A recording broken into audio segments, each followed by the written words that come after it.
nursery rhyme about Lizzie Borden.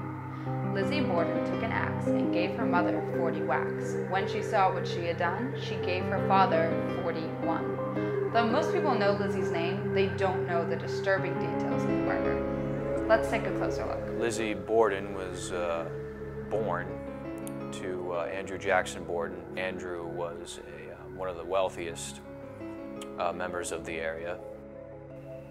At first, the Bordens seemed like a completely average family. They had money, their father was happily married, and Lizzie had a wonderful sister. But quickly, things began to change.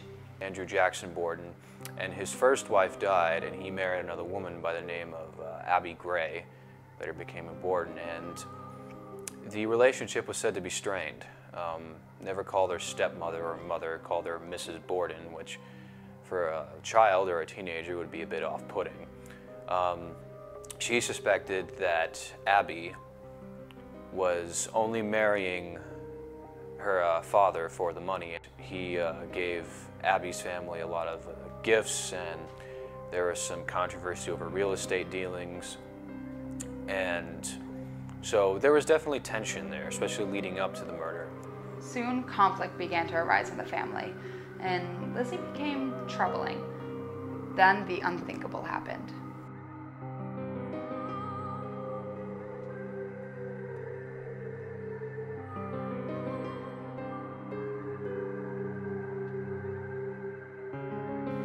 Everyone is innocent until proven guilty.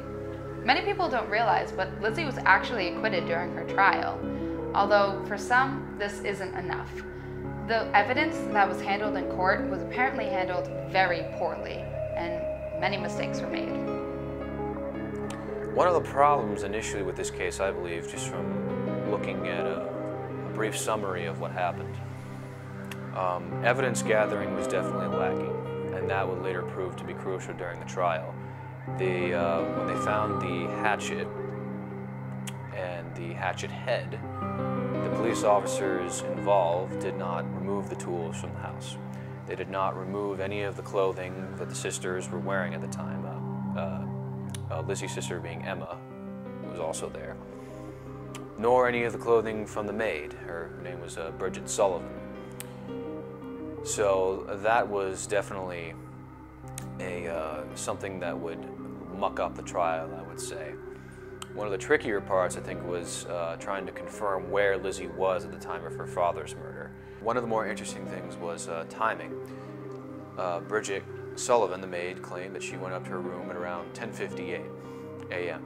and that Lizzie said she was going to go out to the barn for 20-30 minutes. She claimed that she went to the barn and went up to the loft and ate pears. And then the problem is that Bridget Sullivan claimed at 11:10 she found, or she heard Lizzie exclaim that her father was dead. Another interesting point or inconsistency that Bridget made, police found it extremely unlikely that anyone could have been in a barn in that kind of heat. It was humid and stifling that day for 20 or 30 minutes, especially given the fact that women had to wear suffocating long dresses and bodices at the time. After the police told her that she was one of the prime suspects in the murder, she was seen the next day burning the dress, a dress. They don't know if it was one she was wearing at the time. She claimed she was burning it because she had gotten paint all over it. However, it's pretty oddly coincidental, I would say. The fact that she was found burning a dress after she said that the police informed her that she was going to be a prime suspect in the case, and that she was self-contradictory and rather erratic when investigating her and asking her questions. One was due to morphine, but initially, when they talked to her, she gave several different varying accounts of what happened.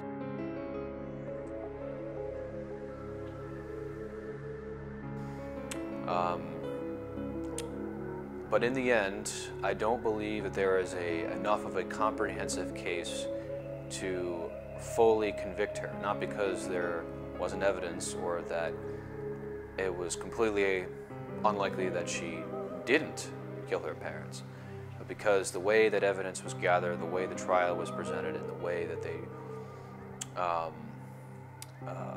undertook the trial and the investigation, I would say in this case, it's very likely that she did. I don't believe it to be coincidental that they found a hatchet and a hatchet head in the basement, freshly broken off. The fact that she was found burning a dress after she said that the police informed her that she was going to be a prime suspect in the case, and that she was self-contradictory and rather erratic. We may never truly know what happened to Andrew and Abby Borden that day, 100 years ago. The case is still unsolved and being speculated till today. I'm Rebecca Yanis, signing off.